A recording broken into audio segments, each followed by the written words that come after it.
विधानसभा निवडणुकीच्या अपयशाच्या नंतर विरोधकांनी आपला मोर्चा आता ईव्हीएमकडे वळवलाय। राज्यातील पराभवाच्यासाठी ईव्हीएम कारणीभूत असल्याचा आरोप केला जातोय। त्यावर सत्ताधारी पक्षाकडून सुद्धा जोरदार पलटवार करण्यात येतो। महाराष्ट्र निवडणुकीत भाजपच्या नेतृत्वाखालील महायुतीला प्रचंड बहुमत मिळालं, तर महाविकास आघाडीला दारुण पराभवाला सामोरं जावं लागलं। नाराज विरोधक आपल्या पराभवासाठी सतत ईव्हीएमला जबाबदार धरतायत। संजय राऊत यांनी तर ईव्हीएमवरून महायुती आणि केंद्र सरकारवर जोरदार हल्ला सुरूच ठेवलाय।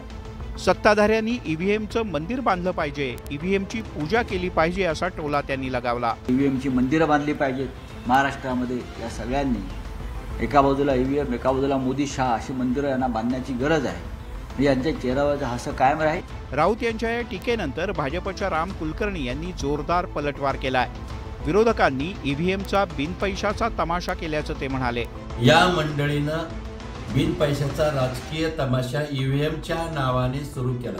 विधानसभेत महायुतीला पाशवी बहुमत मिळालं असलं तरी ईव्हीएमवरून विरोधकांनी रान पेटवलंय आणि सत्ताधाऱ्यांना रोज त्याचं उत्तर द्यावं लागतंय। महाराष्ट्र निवडणुकीत भाजपच्या नेतृत्वाखालील महायुतीला प्रचंड बहुमत मिळालं, तर महाविकास आघाडीला दारुण पराभवाला सामोरं जावं लागलं। नाराज विरोधक आपल्या पराभवासाठी सतत ईव्हीएमला जबाबदार धरतायत। संजय राऊत यांनी ईव्हीएमवरून महायुती आणि केंद्र सरकारवर टीका केली।